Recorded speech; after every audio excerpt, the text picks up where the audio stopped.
That's what the question is. If it's first degree, right? If it's an intentional infliction, i.e., mom is the one that hit her, mom caused that. The question becomes, what caused it? Correct. I agree with you. And so I'm asking then. State of Michigan versus LaCourche Murray begins, and from the first seconds, the stakes are brutal. A child's death, a medical examiner, and a courtroom searching for cause versus blame. Every word matters here. Stay locked in. Subscribe, like, and share for more courtroom breakdowns you won't hear anywhere else. Okay, so the people of state of Michigan versus LaCourche Murray. Your Honor, good afternoon, Jonathan Evans on behalf of the people. Andrew Childers appearing on behalf of the people. Good afternoon, Your Honor. Stan Bernstein with on behalf of Ms. Murray, who is present. All right, thank you. All right. This is a continuation of the preliminary examination. Are we ready to proceed? Yes, Your Honor. All right. Dr. Hashian was the last witness. He's the testimony that will continue. So Yes. I believe. Please come forward to be sworn. Take a seat, raise your right hand. You solemnly swear and affirm the testimony you give the whole truth and nothing but the truth shall be done. See, state and spell your first and last name for the record. Randy Pashtian, P-A-S-H-A-I-A-N. You may inquire. Thank you, Your Honor. And thank you, Doctor, for the continuation. Going back to your autopsy, your post-mortem examination report has a section listed how injury occurred. And again, if you need a copy, just let us know. We all. Okay. I can. You guys have like multiple copies or like.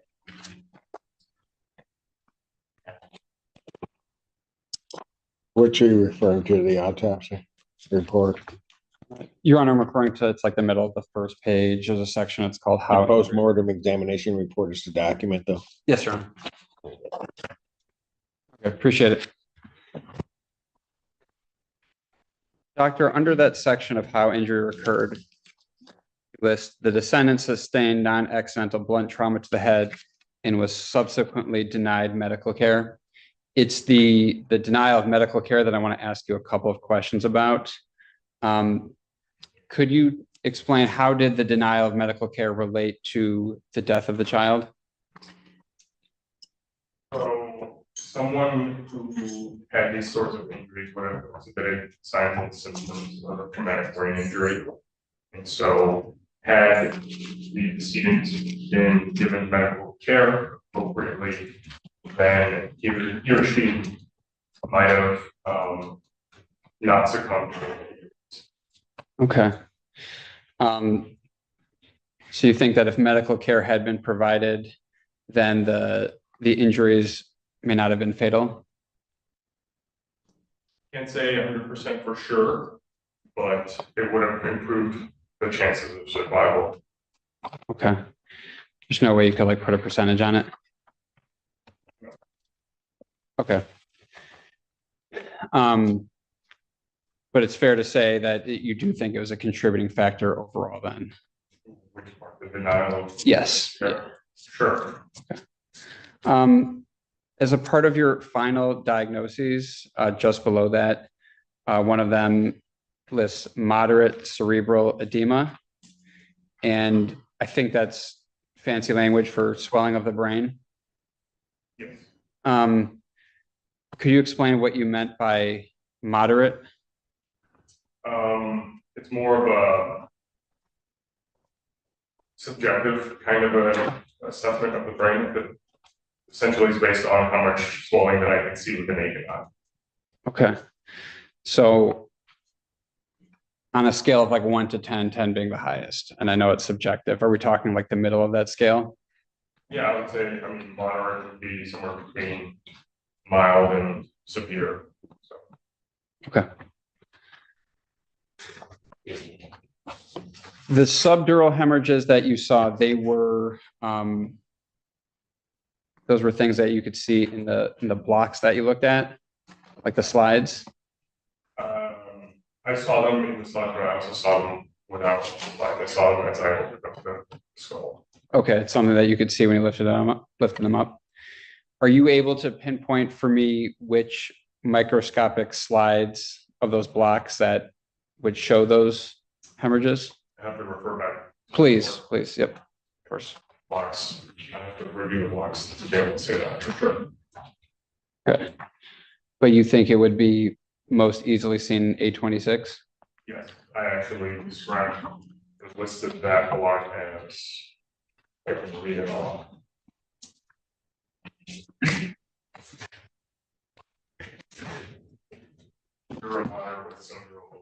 I'm sorry. If you could just refer to the page number.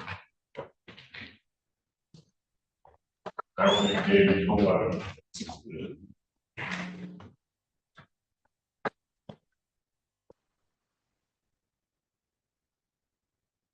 Can it be easily seen in that block, or does it take a lot of inspection of that one? Well, going back to the last time we spoke, I think you had looked at the blocks a couple of different times. Is the subdural hemorrhage in that block something that you could identify easily, or did it take a couple of passes at it? Well, I mean, the fact that I described it the way it did means that I was able to see it with my naked eye. Okay. Okay, thank you.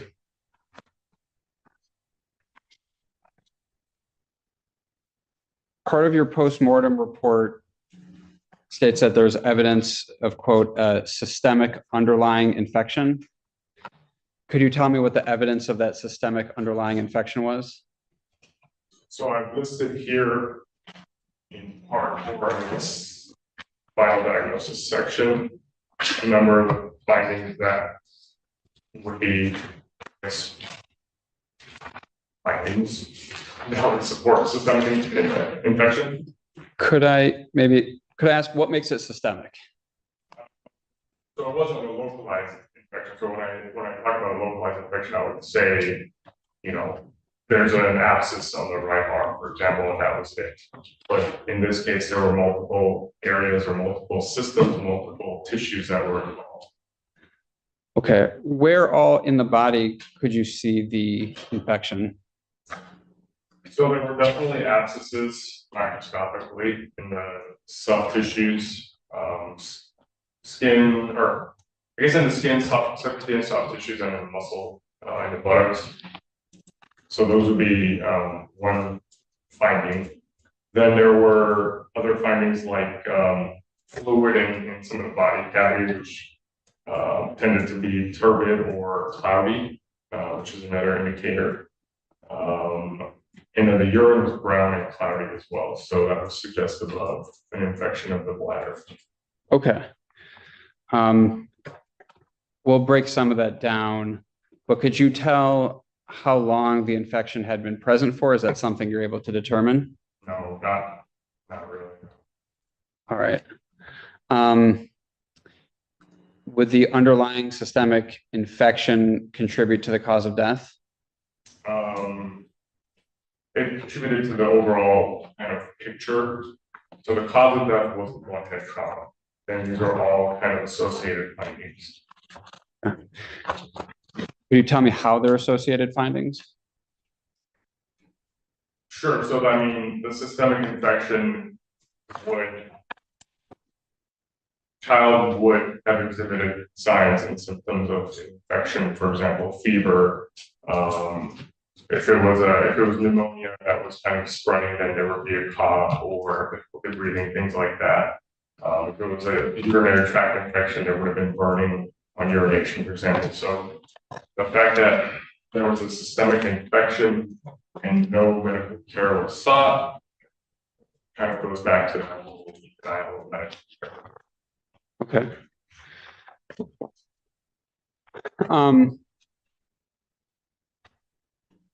There was what you labeled as stress-induced thymic involution.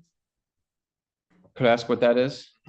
Sure. So normally, under normal physiologic conditions, the thymus, which is a gland in the chest, kind of neck area, that tends to shrink over time and turn into fat.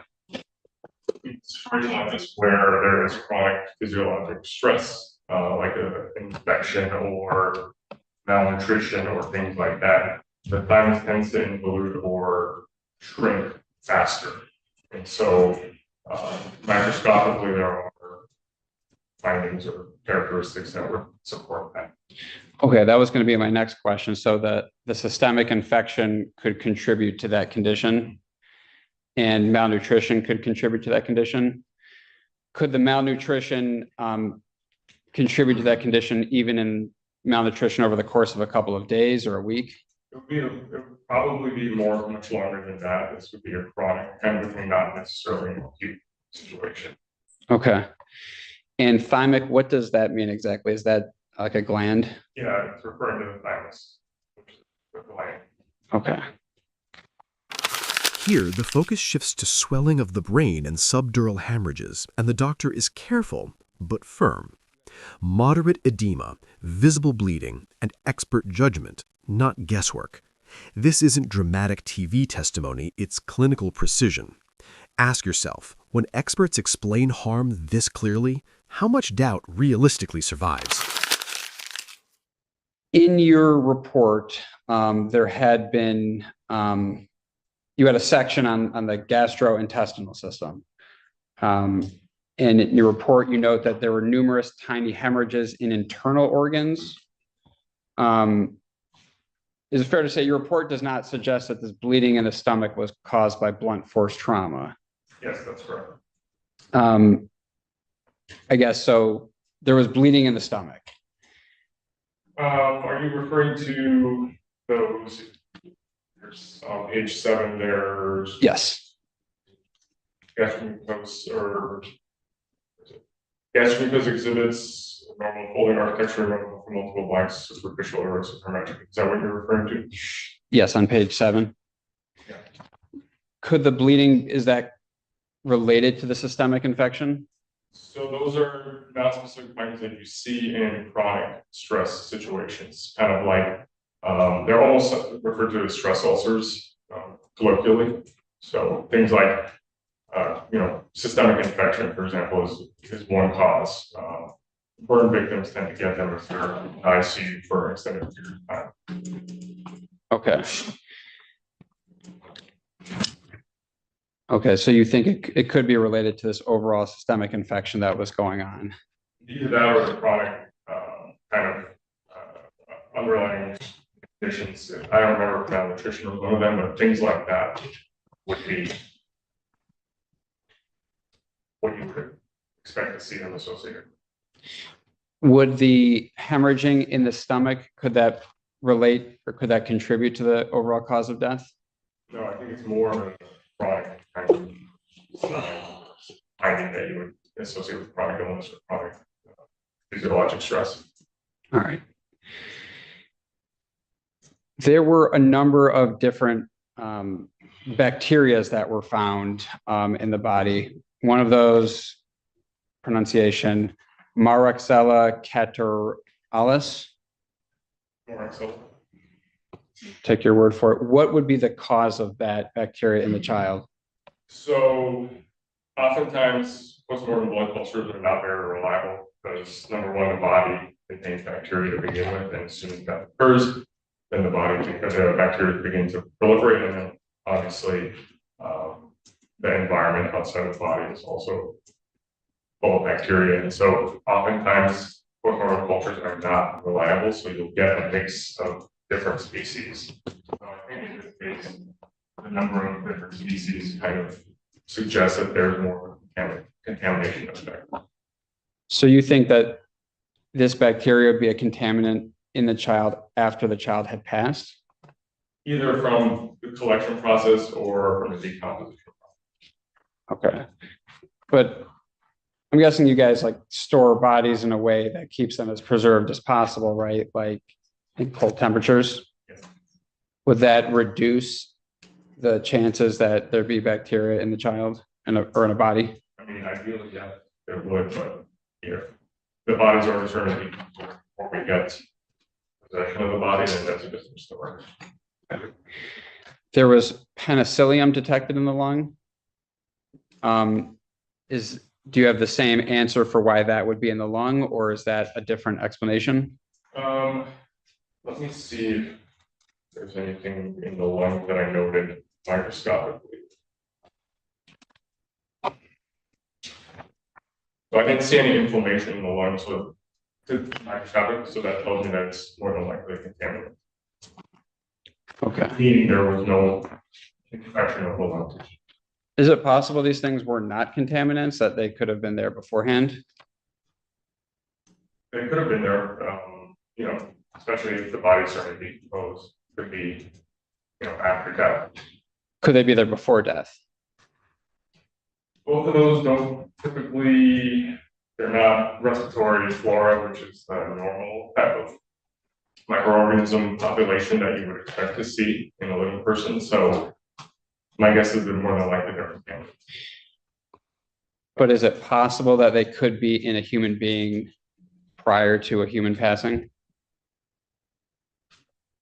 It's possible, but I would expect to see evidence of infection. I would expect to see inflammatory cells or an inflammatory response in the lungs, which I did not see. Weren't there fluid in the lungs? Yes. And wasn't the fluid in the lungs part of the overall infection of the body? Not necessarily. Fluid in the lungs can occur in many different scenarios. But could the fluid in the lungs be a part of the infection of the body here?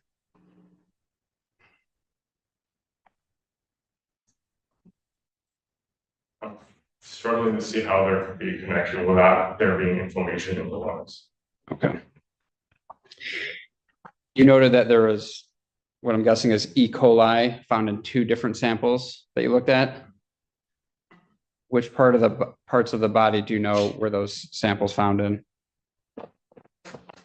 Which part of the body were they found in? Yeah, and in your postmortem report, you noted that there's E. coli found in the body. Do you know where in the body that was found? That was detected in blood. So took a sample of blood and ran it for microorganisms. And what is E. coli exactly? It is a bacteria or a species of bacterium that is typically found in the GI tract. Is it something that could hurt a child?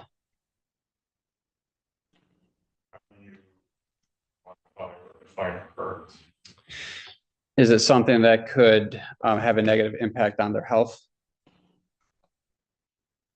If the E. coli were to get into, for example, the urine or go up the urinary tract and cause a urinary tract infection and infection of the kidneys, then yes, that's one potential way it can hurt the child.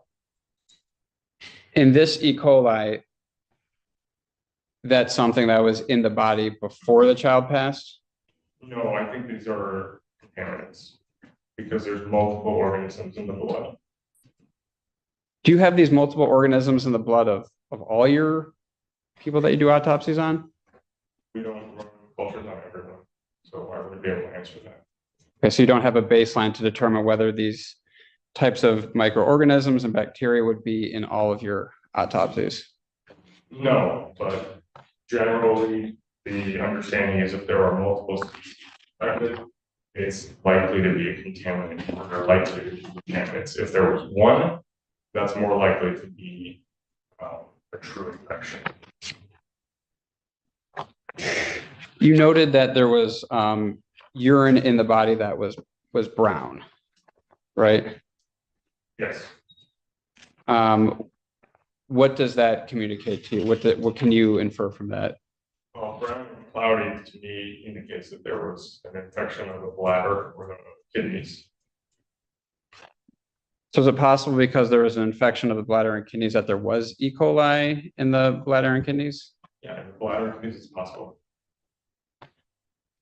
But I don't have the urine cultures. Where would a body get E. coli from outside of the autopsy process? Is that from food?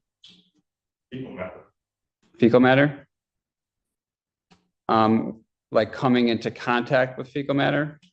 So the proximity of the fecal matter to the urethra, the female urethra especially, If hygiene is not optimal, then you can introduce bacteria into the urinary tract.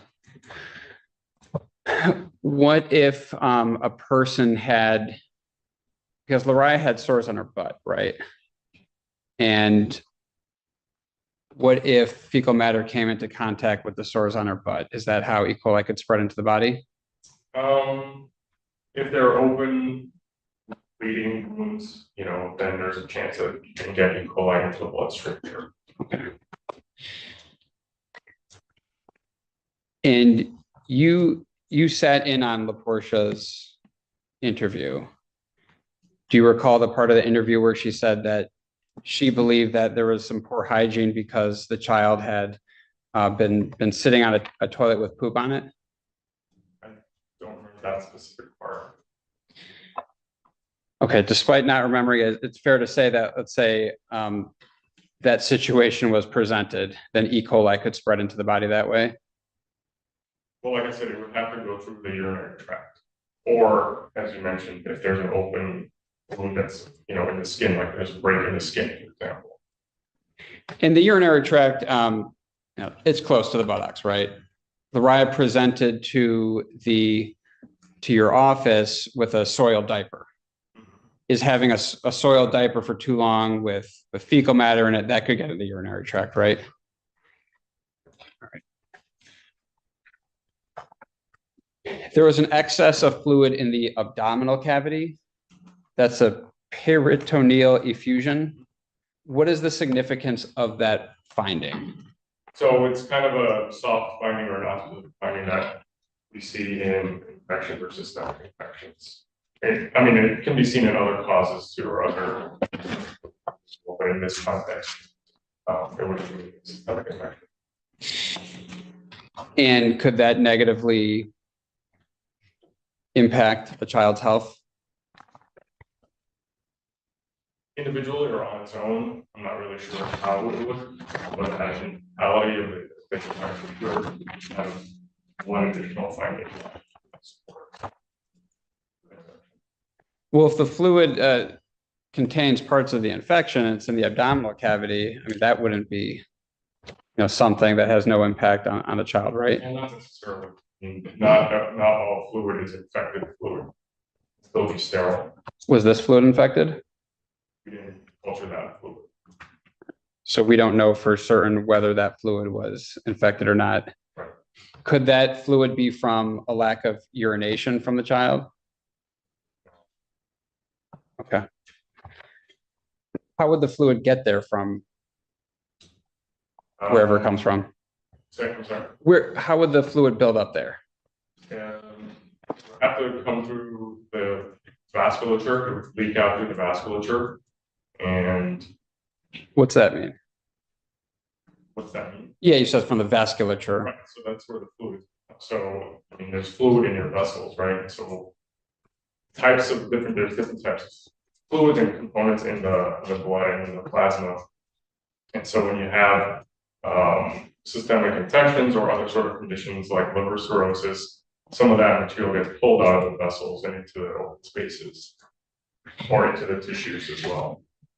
Do you know how that would have happened here?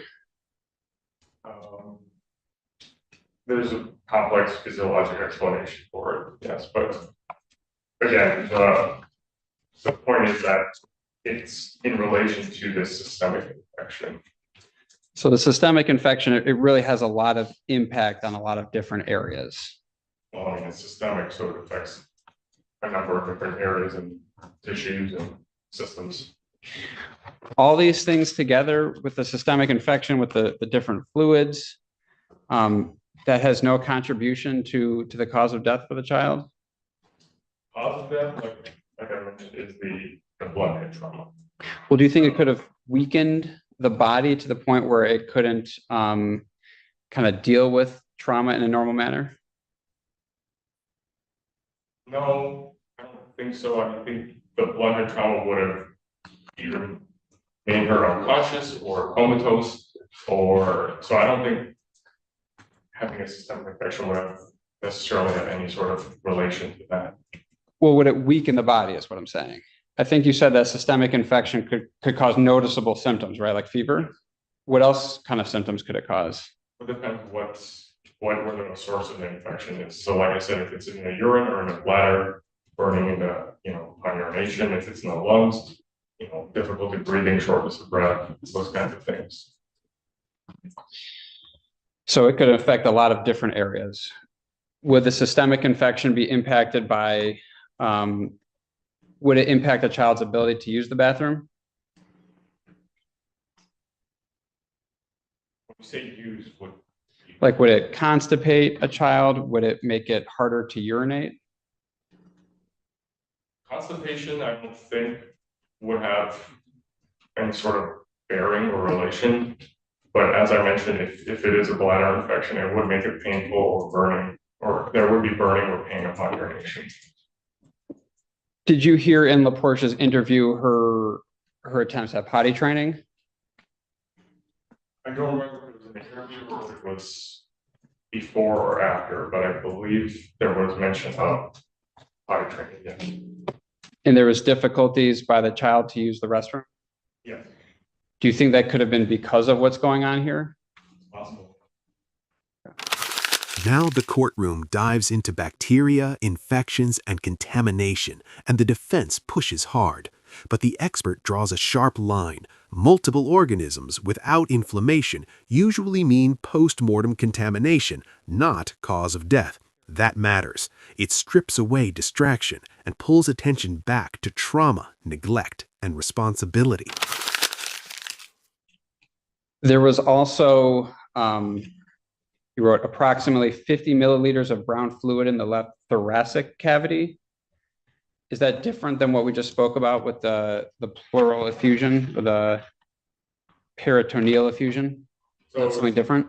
It's different body cavity, but it's again pretty much related to that whole process.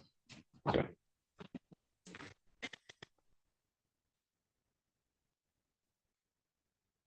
You write in your autopsy that, or your postmortem report, and what I'm going to ask you about is toxicological findings. You wrote that based on the circumstances known at this time,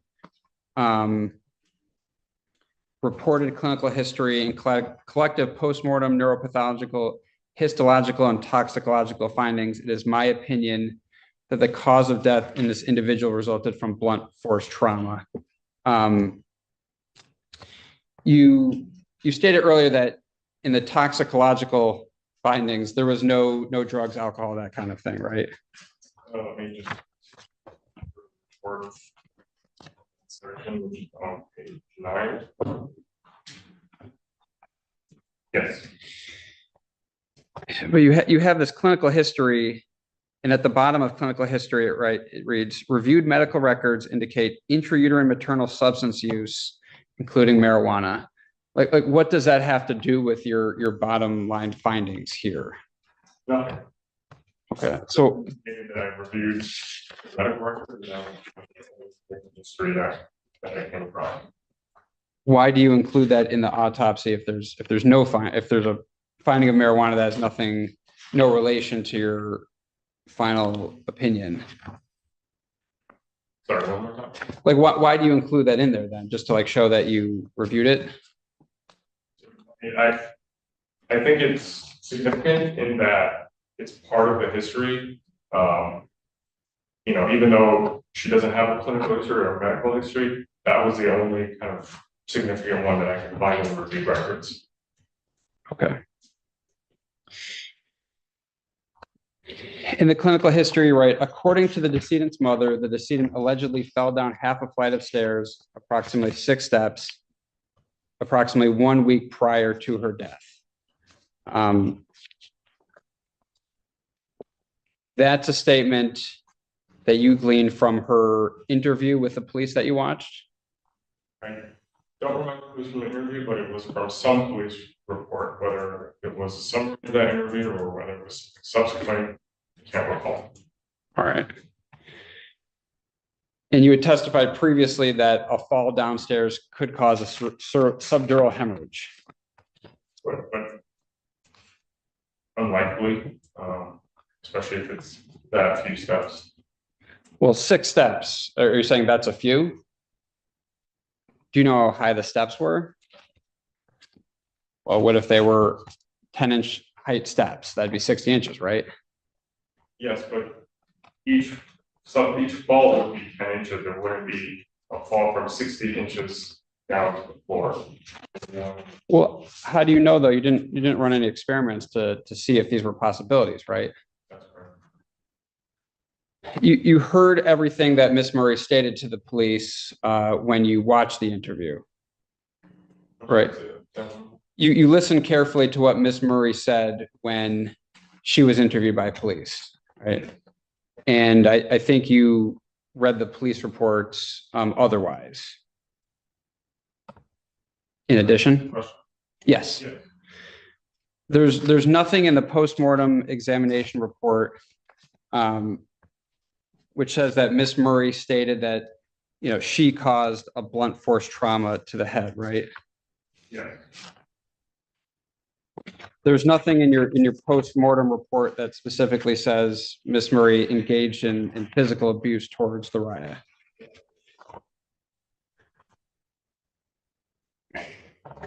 You know, you have the manner of death here listed as homicide, right? But, you know, you also do list, you know, her statement that according to the mother that the child fell down the stairs. You know, if the child fell down the stairs and was hurt that way, that would be inconsistent with homicide being the cause of death. Not exactly, because there's the element of medical. Okay. This child would have exhibited symptoms. This child may have been comatose. Certainly, if someone were to witness or even not witness a child fall down the stairs, but if it's assume that a fall down the stairs occurred, then reasonably, I think medical care would have or should have been sought. So I take it from your testimony that a subdural hemorrhage on its own wasn't enough to cause death. It's being coupled with lack of medical care that. No, I mean, it wasn't just subdural. There were also lacerations and tears in the brain.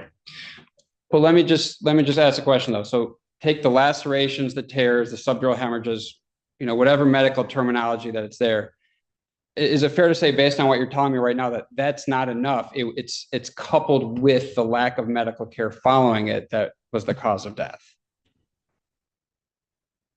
I think the best way to look at it is that it's a totality of everything, right? So had I not had concerns of medical neglect, if this was an adult and all I had were the tears in the brain and the subdural, that would have been enough for me. But this child is dependent on another individual for their care and their well-being. It's definitely factored. So there's not one without the other for a child then for you. Sure, I understand. Like you said, it's a totality of circumstances. So it's both together that was the cause of death. It's not just the injury to the head. It's the lack of medical care too. In this case. Okay. Okay. Thank you. Your Honor, I have no more questions. Thank you, Doctor. Appreciate it. Any reader? Just briefly, Your Honor. A couple things that I wanted to flesh out. I just wanted to go back to on your cross-examination. We talked about some of the bacteria that was found within.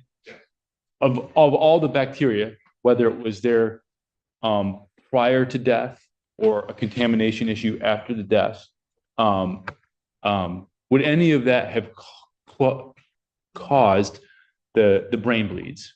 No. Okay, or the tears or lacerations to the, okay. I want to make sure I correct this.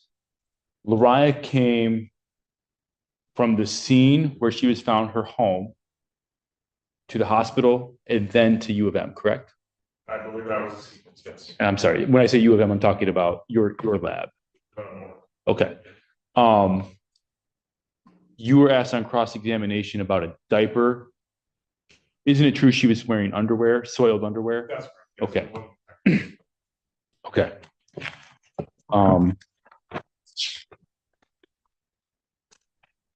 Couple other things that I want to talk to you about. In your testimony, you referred to, well, let me go back to the interview.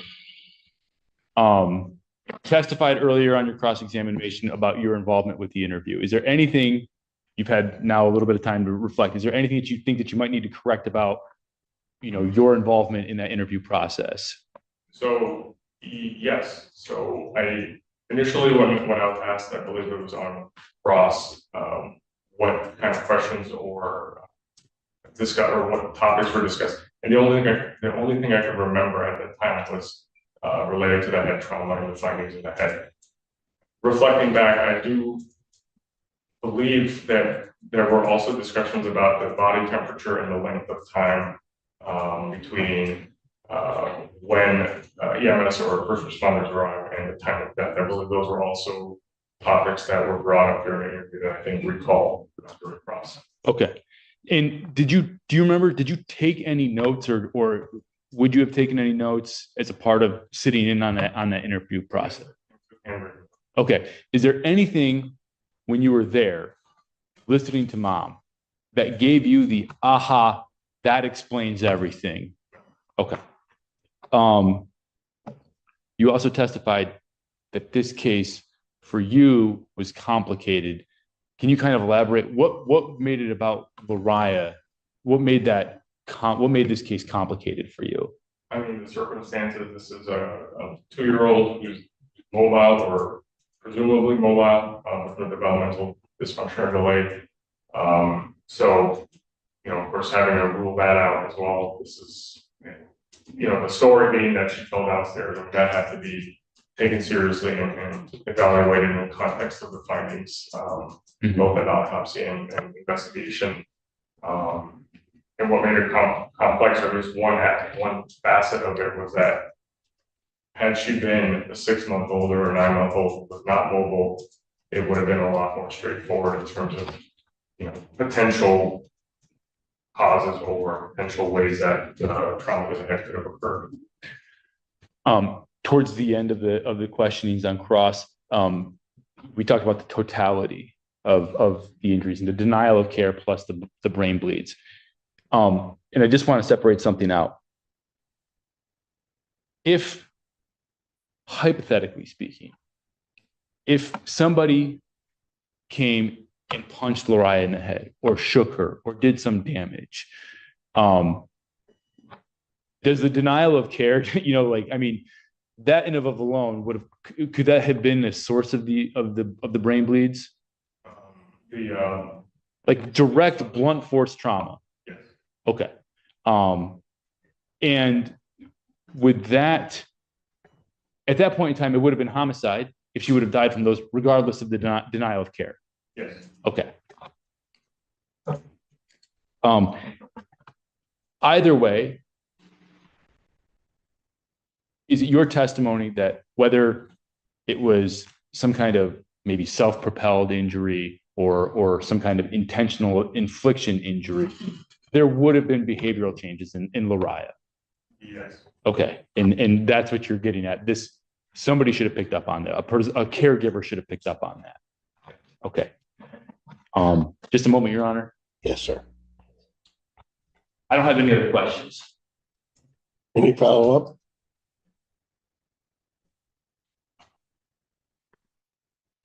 No, thank you. All right. Thank you, sir. You can stand down. Thank you. Any additional witnesses? Your Honor, I don't have any additional.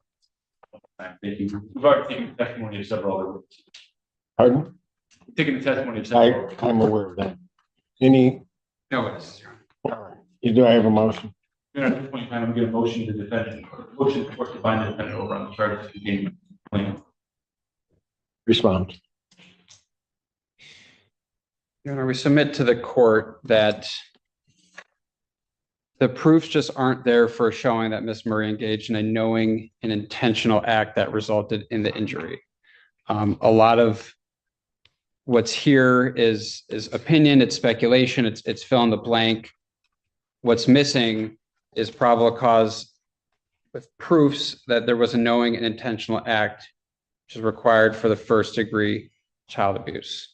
Denial of medical care itself doesn't qualify for first degree. It's not a knowing and intentional act. Well, when you're referring to an act, that would include an omission.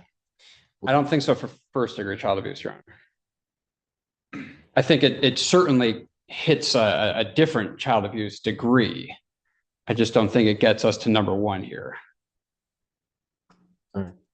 And I know Mr. Emmons cleaned up some things at the end of redirect, but the doctor did spend a lot of time talking about it, a totality of circumstances, a combination of head trauma and lack of medical care coupled together with this particular patient that was the cause of death.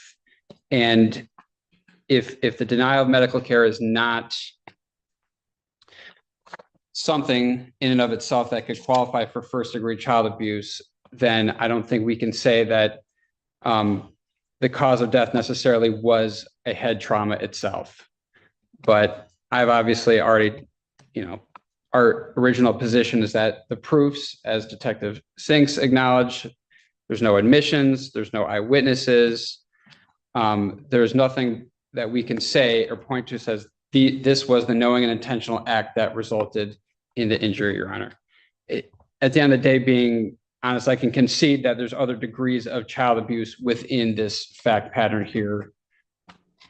That's there, Your Honor, but first degree is not present, Your Honor. And based on the testimony, I don't think first degree child abuse resulted in death itself, Your Honor. So I'm asking the court to not bind over on first degree child abuse. And of course, the other charge doesn't go with it if that's not bound over. This is where the judge zeroes in on the core issue. What actually caused the brain bleeding? Not emotions, not assumptions. Evidence. The court presses the prosecution to connect dots, not vibes. Omission versus action becomes the legal fault line, and you can feel the case tightening under that scrutiny. Mr. Emmons. Just a second, Your Honor. I understand the argument being made, and I'm sorry, I'm sitting down just so I can check the charges in the complaint, just so I can double check. I'm not trying to disrespect the court. Okay. Is she charged with degrees or is she charged with open murder? She is charged with felony murder. Felony murder. Okay. And so the felony murder provision has to be one of CSC, not CSC, of child abuse in the first degree, which is an intentional action. What we have here is the testimony from the good doctor that the cause of death was the brain bleeds. Those are what eventually were to lead to Lariah's death. It is notable that there are other infections that are going on within the body, but what directly resulted in the death is the bleeding on the brain. So the question is, how did she get the bleeding on the brain? That's what the question is. If it's first degree, right? If it's an intentional infliction, i.e., mom is the one that hit her, mom caused that abuse. That cause, as Dr. Tajian stated, that would be a source of those injuries if somebody were to do it. And that would be child abuse first degree. That would be the predicate felony for the first degree murder. That being the case, what we also saw and what the court has in its possession are the pictures and the notable amounts of physical injury in and throughout the rest of Lariah's body. You have the statements made to mom, to Detective Sinks about prior engagement in physical discipline or abuse of the child, which suggests, when we look at the entire picture, that this was a mother who was abusing her child, who took it too far. And then when it went too far, the cops arrive. She's actively trying to perform CPR. She's misrepresenting the actual time of death. When Officer Sims, Deputy Farmer went there, they were able to feel her whole body through their nitrile gloves. That being the case, that's something happened. She did it, and she didn't do it. Bigger picture, we have a long history of denial. Well, what do I have that says she did it? I'm sorry. You say something happened and Well, she did it. What do I have that says that? So we have Dr. Tajian saying that there was the brain bleeds that was caused by some kind of external factor. And then her statement to Detective Singh was that she had been using physical discipline on the child. In and about the head? I don't think that was the testimony I have. No, not specifically even about the head. Well, then how do the people connect up? Let's say if she spanked her and had that type of corporal punishment or other type of corporal punishment, how do the people tie that up to brain lesions? If it was spanking, I don't. What I'm saying is that there was an external force, a blunt force trauma to her head that resulted in a brain bleed. Okay, I understand that. But what evidence, because when I'm looking at this, what evidence do I have that the defendant did something that would have caused that injury? She's the only caregiver for Lariah at this point in time. As she explained to the deputies, she was the only one taking care of the child. And so this isn't something had to have caused it. And that's when we get into the idea that falling off the stairs is an unlikely source of the injury. So it becomes less and less accidental. It can't be accidental. So if it's not accidental, then somebody had to have caused it.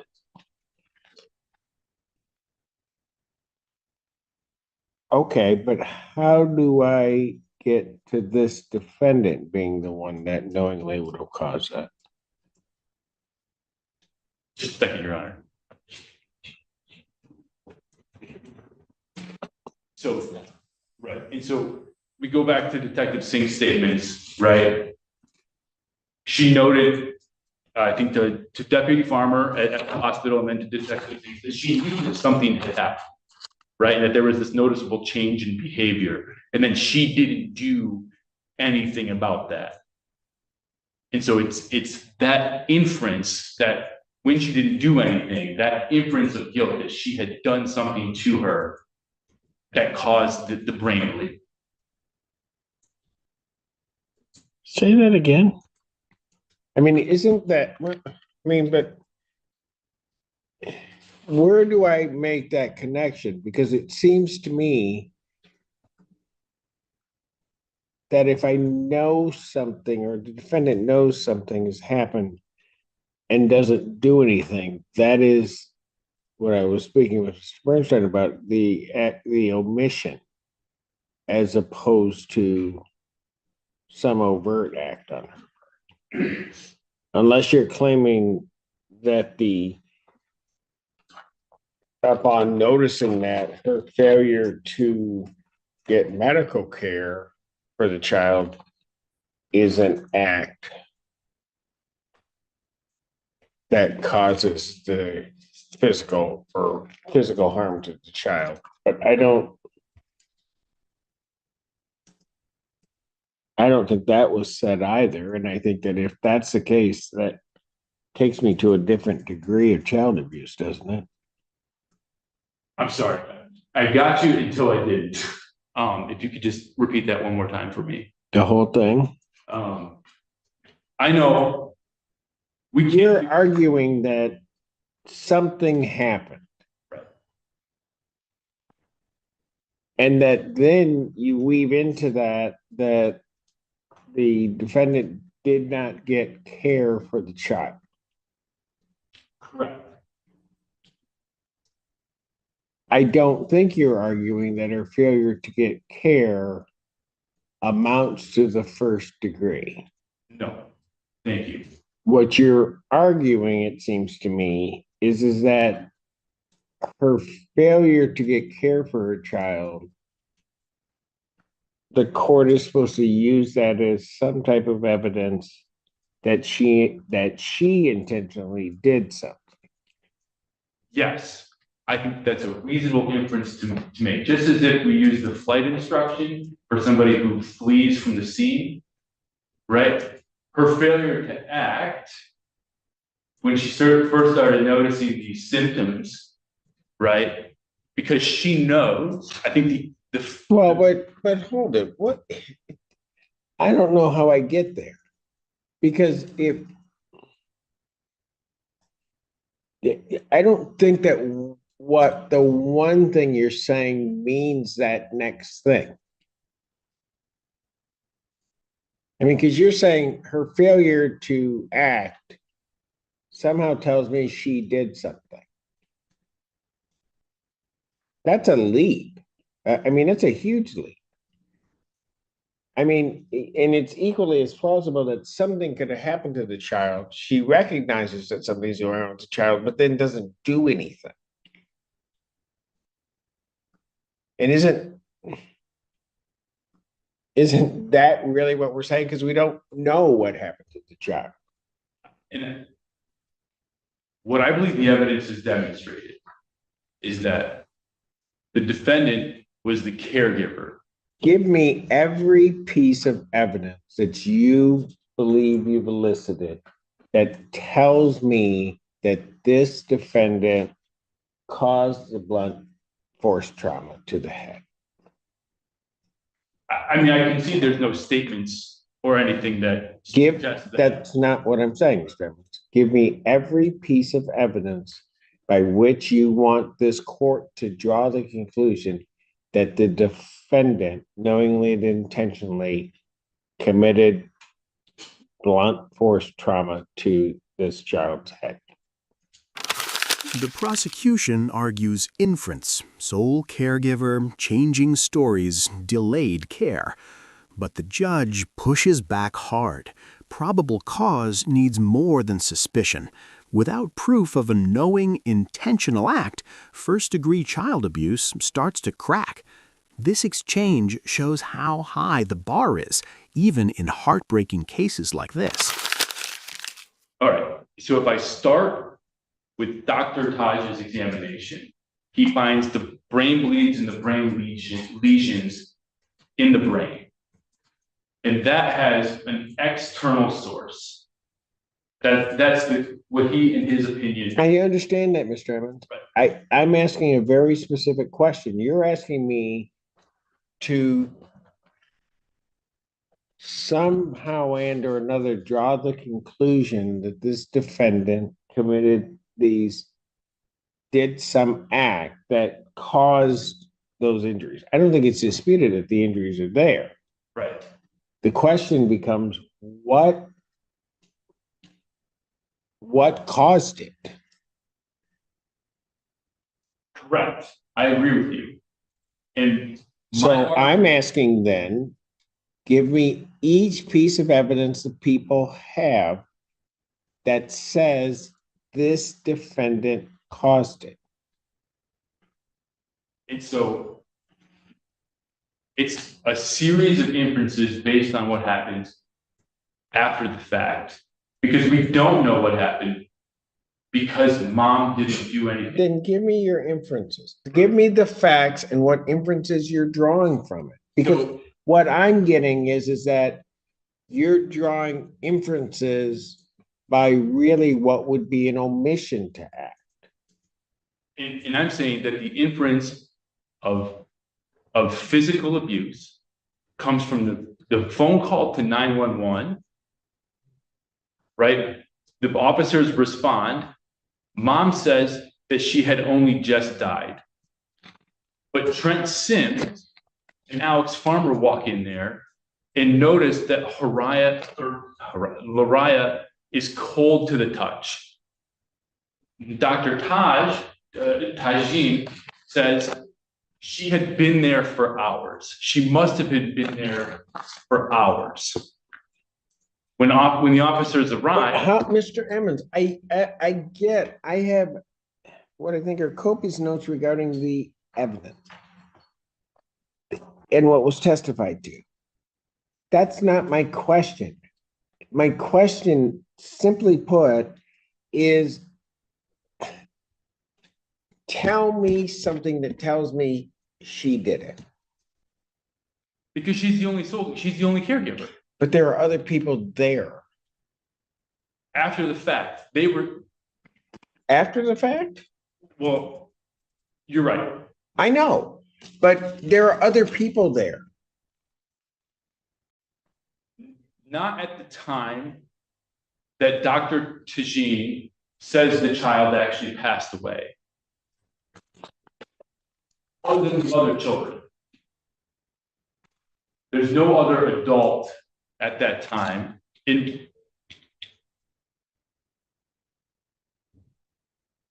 injury had to have occurred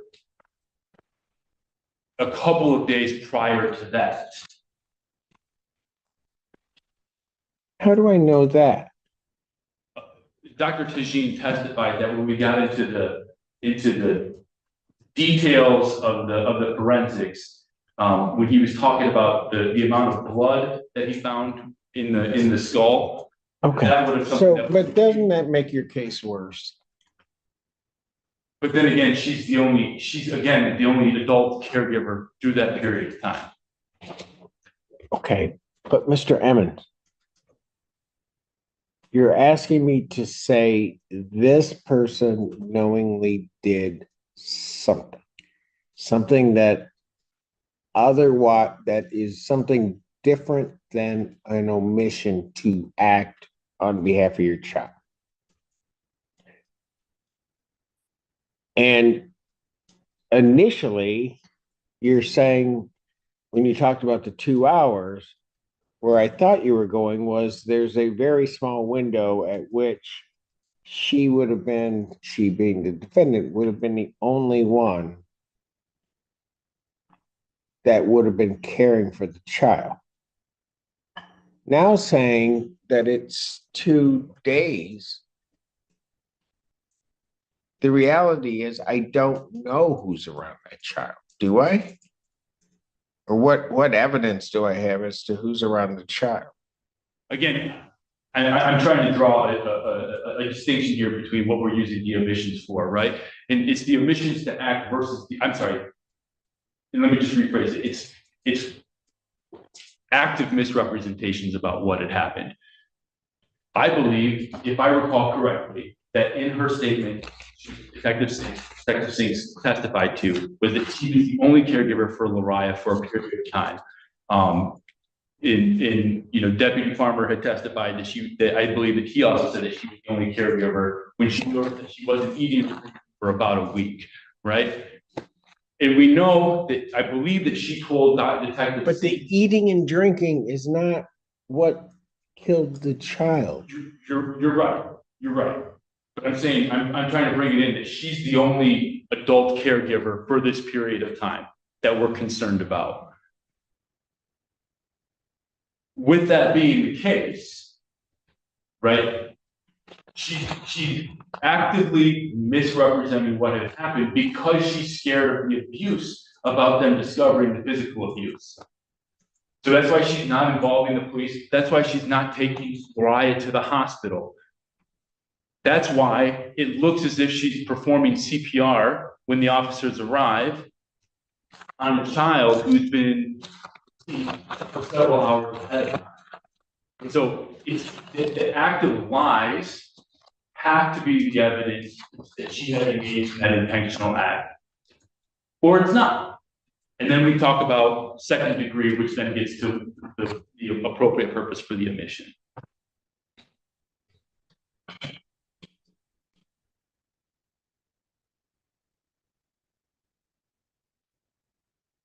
So what I just heard is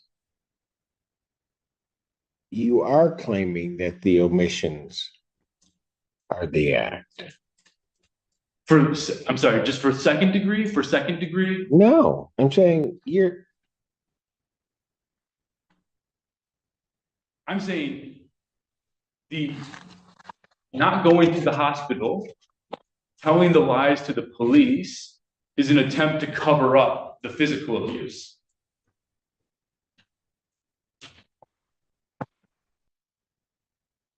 okay. So let's assume, for the sake of argument, that you're correct in that.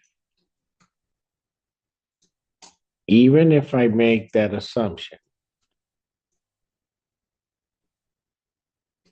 what do I have that says the defendant did the abuse that caused the death of this child? And by that, what I mean is, if I open up the time window, if somebody else caused blunt force trauma to this child's head, another adult, another child, whatever, this defendant, the mother, fails to act,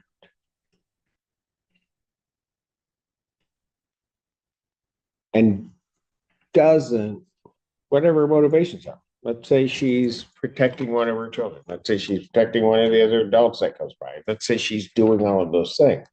Whatever her motivation is, and fails to take the child to get medical care. Second degree.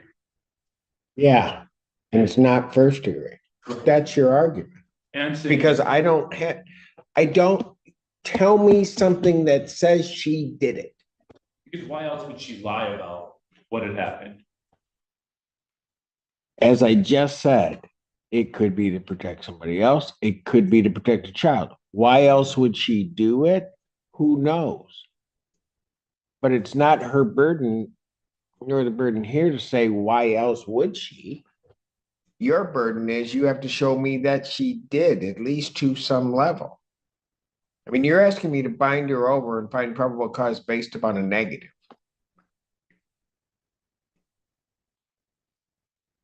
I understand that. But I think that Dr. Tajine's testimony suggests that the injury really did happen. Nobody's disputing that the injury happened. I'm saying the negative is we don't have evidence to show who did it. So based upon how she's acting, she had to do it. That's really what you're saying to me. And I don't think that rises to the level of probable cause. Unless I'm giving you every opportunity to tell me something different. I understand. I understand. I don't know that there's anything that I can say in addition to what I've already said. Don't understand anything additional. No, you're right. I'm sorry. Yes. You want me to Go ahead. argue the second degree part? Or? Yes, go ahead. So I think that at that point in time, there is this affirmative testimony about the omission and denial of care that he testified to. And I think it's clear that she was in a position to have done something. She acknowledged that there was a problem and that this was a child who needed it, who needed that care, and didn't get it.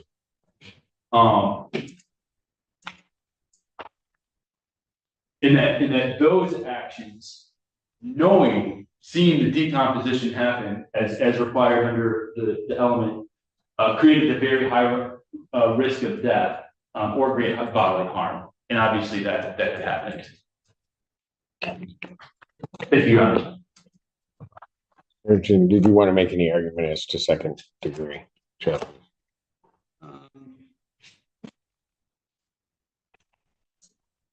I'm just looking at the statute.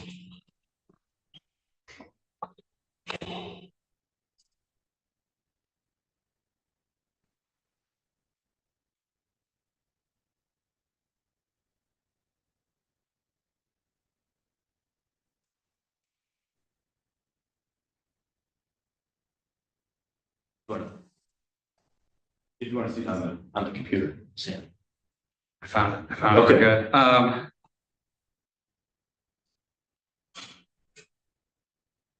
No, you're right. Leave it in the court's discretion. All right. The court has heard the testimony, took notes, and let me just say at the outset,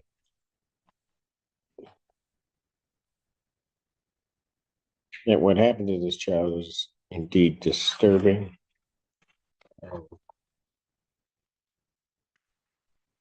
And I think that tragic would be an understatement. Um, as described by the medical examiner and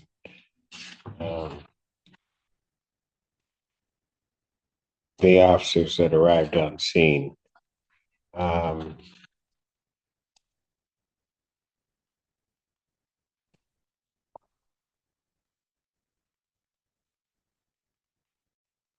No child, but certainly no child who may not have an ability to fully appreciate or understand should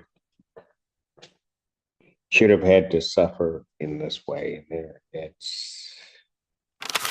The judge delivers a sobering reminder. Tragedy cannot replace legal elements. First-degree child abuse requires an overt act, not just failure to act.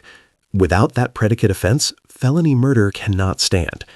Emotion fills the room, but the ruling follows statute, not sympathy. This is law doing exactly what it promises. The only way that you can describe it is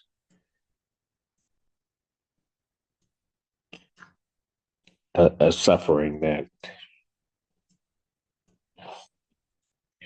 as I was listening to the deputies who arrive at various scenes,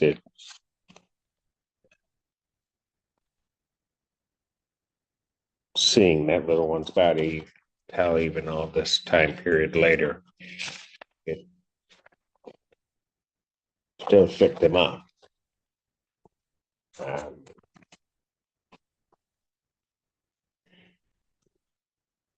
But irrespective of how tragic something is, this court is duty bound to follow the law. This court doesn't bind people over to stand trial based upon the emotion that's involved in any case, because I will tell you that seeing the photos, listening to the description, listening to the medical examiner describe and Detective Sinks describe what this child may have gone through, if this court were to solely rule on emotion, I'd bind the defendant over in a minute to stand trial for murder. But that's not how our law works. What would have to be established for this defendant to face murder is the predicate charge of child abuse in the first degree, which requires basically an overt act, something other than omission, something other than that. And it has to be shown that this defendant, while having care or custody of that child, did that act. In this case, people have not met their burden of showing that predicate offense of child abuse in the first degree. And having not shown that, count one, the felony murder, which is predicated on the child abuse in the first degree, also must fail. And so the court will decline to bind the defendant over on the homicide charge as well as the child abuse first degree. Defendant will be bound over to stand trial on child abuse in the second degree.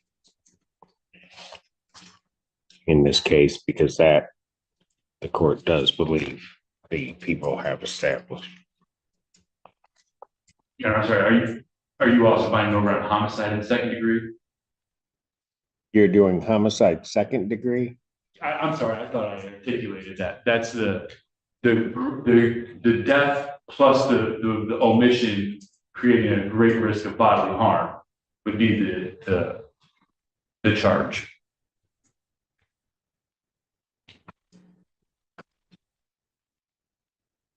The death plus the omission. Right, that Lariah died and that the defendant knowingly created a circumstance that created a great So you're arguing second degree murder? Correct. It's that the defendant caused the death and that the defendant did. You did not make that clear. I thought you were arguing child abuse in the second degree, but you're arguing second degree murder. Correct. I'm sorry, Your Honor. Mr. Bernstein, I don't know if you understood that or not. I did not. I did not, Your Honor. That was not clear to me. Okay. My turn for arguments. Pardon? All right, where's the court looking for me to? Well, did you have a response to the request for the second degree murder? If you need a moment, I'll take a break and I'll come back and I'll hear your argument. I could use a moment, but. Okay, then no, that's fine. That's fine, because I did not understand it, and certainly you didn't, and I don't want you trying to respond off. I apologize. I didn't mean to I wasn't trying to mislead the court. All right. So court will stand in recess. Back on the record in the case of the People State of Michigan versus LaPortia Murray. Mr. Bernstein. I think, Your Honor, the court had given us right to review or whether the case met second degree murder or not. I did not realize that there was an argument for a find over on second degree murder during the argument, but giving a chance to review it, I think that the prosecutor's argument does fail for the same reasons. Second degree murder, in looking at the jury instructions, is focused on an act by the defendant.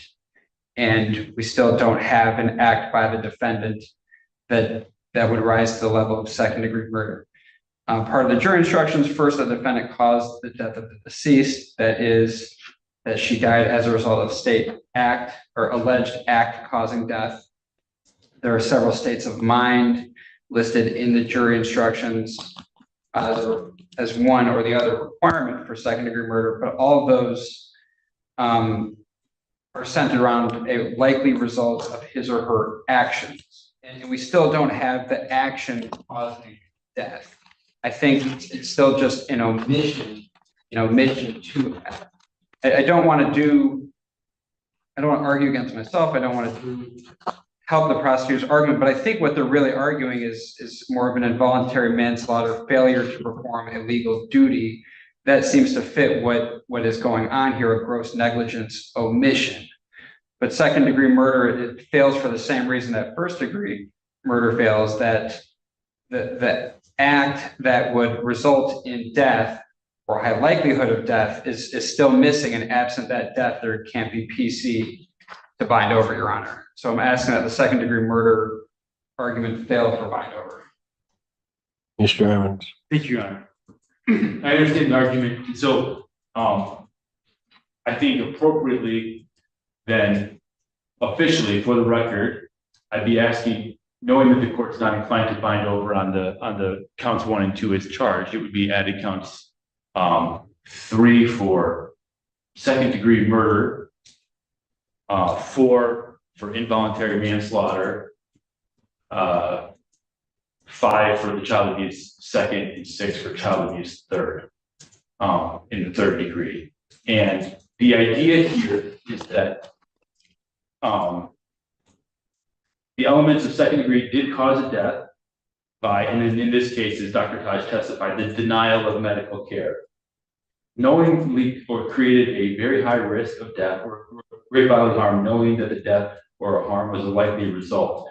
And I'm looking at a particular case here when we were talking about this during the break. And so I'm looking at People v. Portellos, 298 Mish App 431, which is a 2012 case. And it says here at about page 446, on the basis of facts, reasonable jury could conclude that, and this is about a dead child case. She gets convicted of second degree murder and child abuse. Could conclude that Portellos intentionally smothered the baby Portellos so that Mary Portellos would not have the baby cry. Would not hear the baby cry. A reasonable juror could alternatively conclude that the baby died, 1, because Portello failed to summon medical assistance, 2, from being wrapped tightly in a towel, and it goes on from there. But it's that 1, because Portello failed to summon medical assistance, that served as the basis, or alternatively, a basis from which a jury could convict of second-degree murder. And that's, we have this very high risk of great bodily harm. We go back to, mom admits that there was some injury. She knows that the kid's not eating or drinking. She admits to the officers that she's watching her decompensate. That's not the word that she used, but that things are getting worse. And then that denial of medical care, right? It comes from that self-motivational point of view to try and protect herself. I think she said that it was that she wasn't, to Deputy Farmer, that she wasn't drinking or eating for a week. And then to Deputy Sinks, I think she changed that to 2 or 3 days. Knowing, I mean, if this is happening, right, what would a parent do if your kid's not eating or drinking for 2 or 3 days or a week? You have to get medical care because you know that situation is not going to resolve itself. So from that, I do believe that there is sufficient evidence to find the defendant over on the charge of second degree, and then involuntary manslaughter would be that the causation, that the doing the act, the denial of medical care was an act of gross negligence, that wanton disregard, that inaction was a wanton disregard for the child, for the care of the child. And correspondingly, the second degree child abuse and third degree child abuse. The omissions creating a likelihood of various states of harm.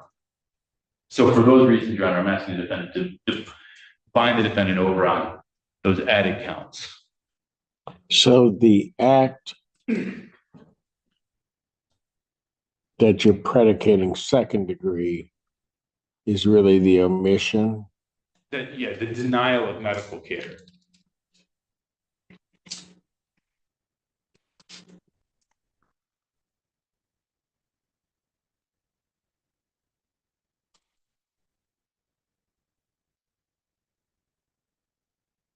I think is some substance the same as this Portello case when it says Portello's failed to summon medical assistance. Mr. Merchant. If you're looking at Portello there, that's a case involving a conviction for first degree child abuse. It sounds like there were facts alleged about smothering with a pillow. So I think we have an apples and oranges situation here where in that case, there was a very affirmative act that was found to have taken place. And that's exactly what's missing here. And that's what my argument is that there's not act.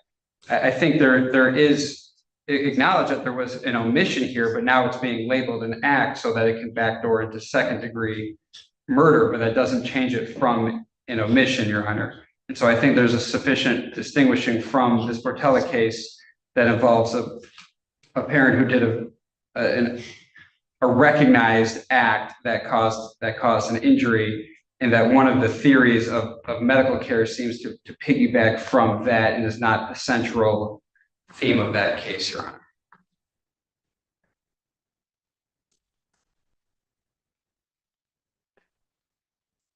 Mr. Emmons, don't I have the same issue with second degree, the act in and of itself? And again, I mean, the act has to cause the death.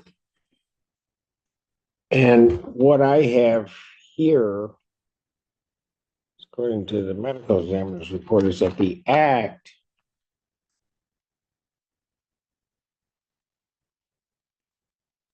is the act that causes the blunt force trauma. or I think in this case, is Dr. Taj, when he referred to the totality, with that contributing factor, the denial of medical factor. And so, again, I point to the Portello's case. They said that a reasonable juror could conclude that Portello's intentionally smothered the baby, Portello, so that Mary Portello would not hear the baby cry. A reasonable juror could alternatively conclude that the baby died, one, because Portello's failed to summon medical assistance. Yes, there were these arguments, but they're saying that would uphold the basis of the conviction, that alternative argument. however the jury came to their conclusion, here's a number of theories that they could have come to. Each one of those would have been good, because it says we conclude that sufficient evidence supports Patello's convictions of the first degree child abuse and second degree murder, because reading the jury could find that Patello intentionally took actions that caused baby's death. Those actions with a wanton disregard of the risks.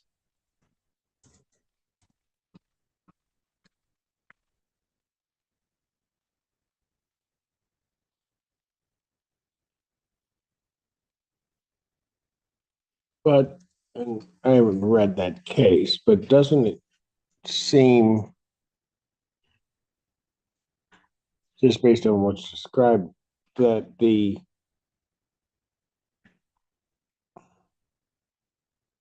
real issue becomes, in that case, I have an act, right?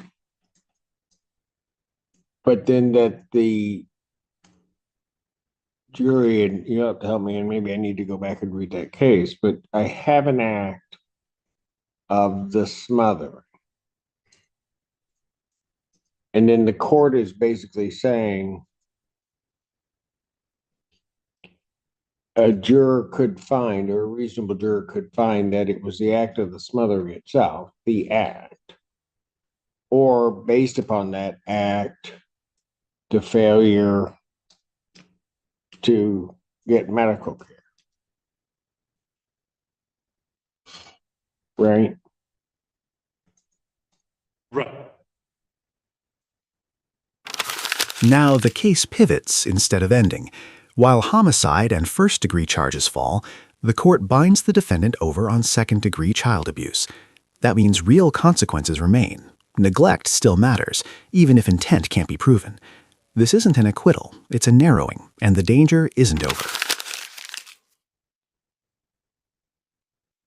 But does that mean I'm still missing here the act? I mean, it seems to me that a fundamental distinction maybe between the facts in this case and that case are that I still don't have an act.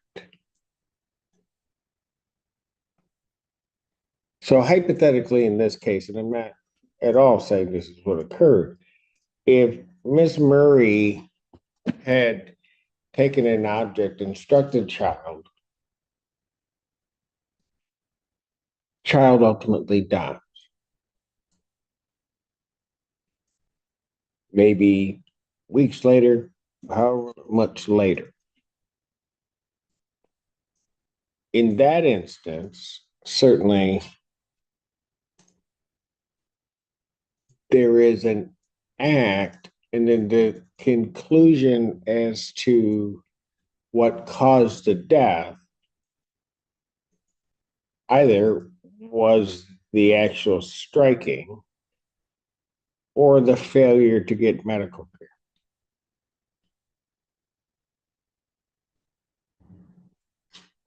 That would seem to me to be similar to what counsel's describing as that case. What I don't, but, and I fear I run into the same problem that I did with the predicate to the felony murder. And that is that I think I need an act that I can attribute to this defendant other than an omission.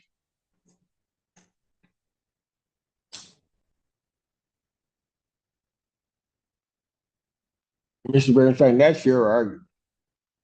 Yes, Your Honor.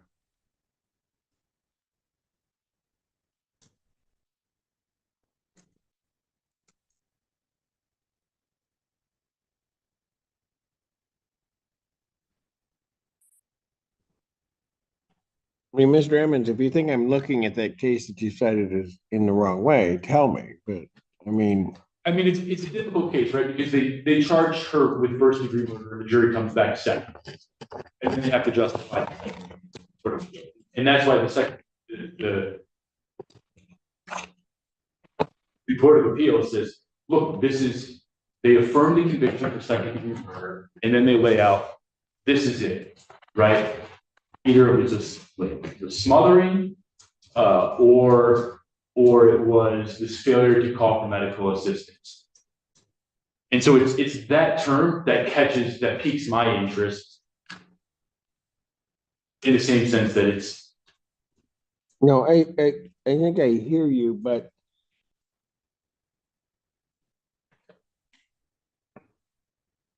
under either of those scenarios, whether it be for the first or second, I have an act. And then the determination is made. I have something that occurs that the defendant is responsible for, an act. And then at some point,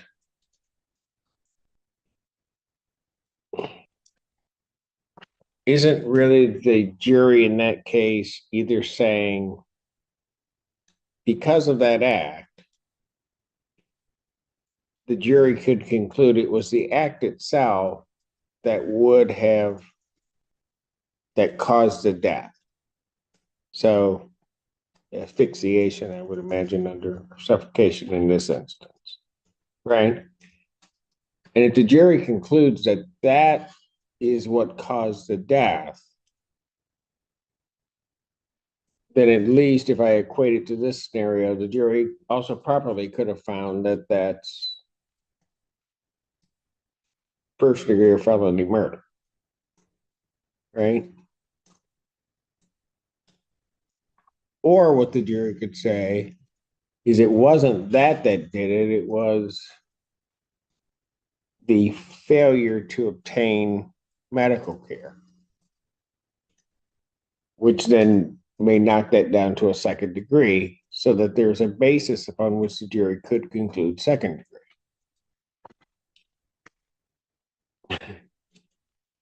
And I think I'm running into the same problem. In either of those scenarios, I have some act on the defendant's part that does something.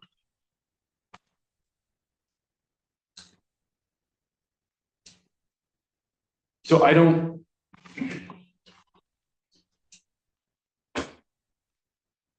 I'm just reading the case law. No, I got you.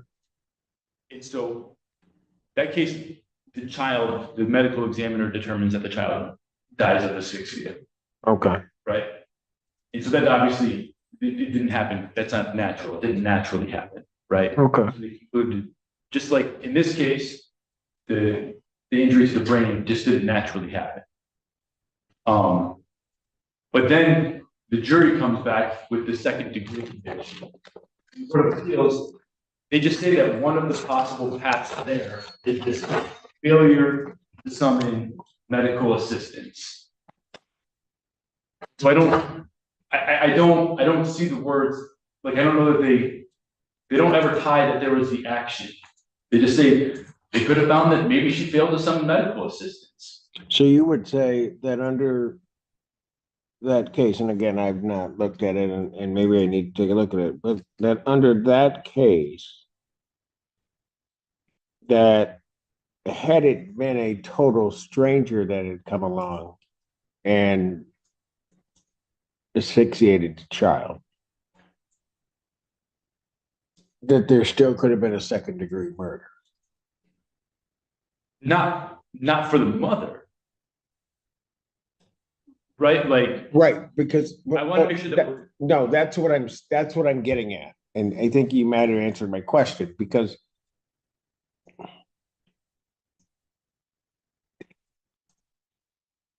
doesn't that case potentially stand for the proposition, which we've been arguing before, that there's this act, right? That from that act, there are these possibilities of why the child died.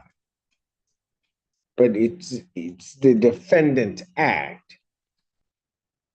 But even if it's asphyxia, presumably the medical examiner came along, well, if they had gotten medical attention right away, this wouldn't have occurred, or the child could have been resuscitated, whatever. but on that, I have an act.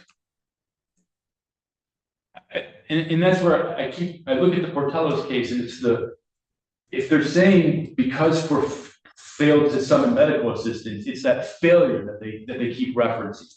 And it says, a reasonable juror could alternatively conclude he died, 1, because Portello's failed to summon medical assistance, 2, from being wrapped tightly in a towel, or 3, from being placed in a garbage bag. And it's that or 3. So you have 3 of those 4 possibilities that they laid out are possible ways that they could have convicted. And one of those is the failure to summon medical assistance. And so like that to me would not be the act. It would be the inact or inaction. I do, folks, is this. I want to read, you said that was 298. Of course, Mr. Childers gave me a new case. And 298, Mishap 431. 431. it's a, And you said it was on about page 446. I wouldn't make any. Well, I got you. No, it does make sense. It does. Gotcha. so it gets overruled. It's overruled authority, but for some OV sentencing purposes is the reason that it gets overruled. Okay. But not, okay, I got you. I don't see for that proposition of law, it gets overruled, but for some sentencing discrepancy. Gotcha. All right. What I'm gonna do is I want to look at that case and give counsel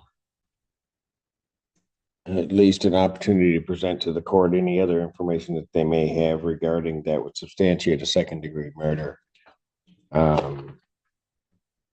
Would you say counsel, are you asking both of us to read? Either one, anybody that might be referred to as counsel. I would need that by close of business tomorrow, however, so I can go through it, because I'm gonna set this for Thursday for my decision. Okay, all right. If I could ask for anything, I do have my docket tomorrow. So I mean, I'll work on it tonight and fair enough. You have a docket? When did we come back? Several. Thursday at 2. What is Thursday, the 30th? Yes. So the 30th, May 30th, 2024. I'll set that at 2 p.m. for a decision. Bound will continue. Thank you. The hearing closes with a future date set and unanswered questions hanging heavy. The law pauses, but the story doesn't end here. What happens next will shape accountability and precedent. If you want updates, analysis, and the next ruling broken down clearly, like, share, and subscribe for more courtroom stories.